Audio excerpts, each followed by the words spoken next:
Hello, I'm Kerry Cron. I do the tech support for heavy-duty powertrain. And on that note, I do not represent Cummins in any way. It's my personal opinion from 7-8 years experience of just working on L10, M11, and 14 ECMs, engine computers. Well, we're closing at the end of the year. It's December 2009, tip of the month. And a few things have been coming out the last couple of weeks, and I thought I'd share them with you. It's a lot colder out there than it has been in a long time. And there's an issue going on, especially with the 96 on trucks, Select Pluses, L10, M11, N14, and some of the Selects also. And then some of the manufacturers, and I can't really pin it down, but this is really important that you check this out. You need to find out where your ECM is pulling its power. And there's two sources normally. Most popular, which is the best source, is to the ECM has a couple of fuses in between the ECM and the firewall and the ground. And this goes to one battery, and you keep that always your best battery. Now, if I had a fleet or just an owner-operator, this is the season, the winter season, where starters take a hit and ECMs take a hit.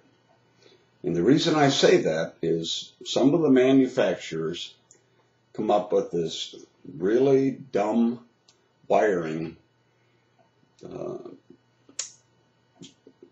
idea that they're going to pull the power where the ECM has two power wires and a ground, and it runs up, and they decided we'll just pull the power off the starter solenoid and we'll ground it to the starter housing. Well, I tell you what, I've got 2 calls today alone.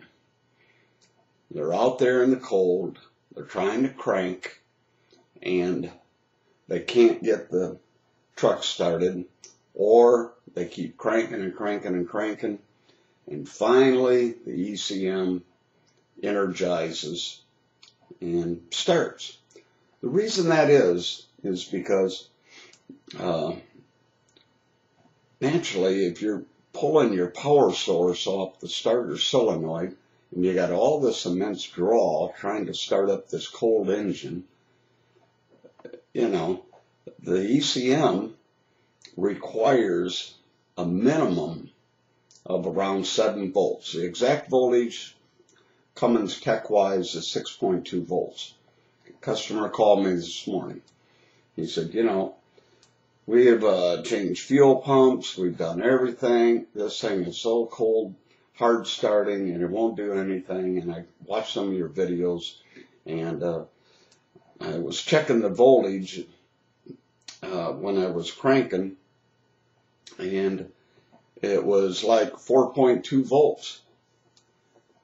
And I told him, I says, well, that's your problem. You drop down to 4.2 volts, the ECM is starving. Now, when that happens, that puts that ECM in a low voltage state. And that ECM just heats up, and something's going to fry in that eventually, just like your starter under low voltage from your batteries. So, you know, it's bad enough to have low batteries and you're hooked up to the batteries, but most time your batteries, will be dropping down to 10 volts or 9 volts if they're really struggling to get the starter going, especially if the starter's dragging or needs to be replaced. But the worst scenario is they have the starter dragging down voltage and then the ECM taking the hit on this low voltage too. ECM likes 12 volts. Just doesn't take that much to run it. I mean, probably, 10 amps or something like that. I mean, it's just really minimal. That's all it's asking for. And to be married to that whole starter and all that struggling for voltage and everything, and it trying to just get the voltage that it needs to run it, it's just a terrible design. And I would suggest that the next time you take your truck, if you don't work on it, ask them, where your voltage is pulling off the ECM. And if it goes up to the starter, the normal signs, quick signs, if you're down there looking at your starter solenoid, you'll see normally 2 purple wires going to the starter solenoid, and then the ground wire, I forget what the color of that is, but geez, at least snip that off and run some new wires from there back to the battery. And if you're having a lot of other suspicious issues, because that low voltage can actually make the ground and the 2 hots get so hot that they'll start feeding back through each other, and you really got another mess. So if there's any doubt, you go out there and see if you can find the 2 fuses and the ground in between the ECM and the firewall, and run 2 brand new wires to the battery. And if you got a fleet, I would start changing it as soon as possible. In winters, when it really seems to take effect, because it's a lot harder to crank them. So, and when you get that wired, always make that your best battery all the time. If you're going to rotate batteries or something, get a brand new battery there.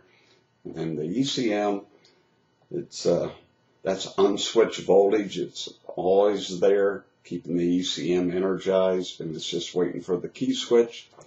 It's just going to save you a ton of money and aggravation down the road. As you know, ECMs aren't cheap. So, and along with that, you got a cam sensor or engine positioning sensor or fuel solenoid that's 4 or 5 years old. Go ahead and change them out and make that go away. So, good luck, and we'll look forward to keeping these videos going in 2010. I enjoy helping people out there, and it's made us have a record year in sales, and thank you. Merry Christmas.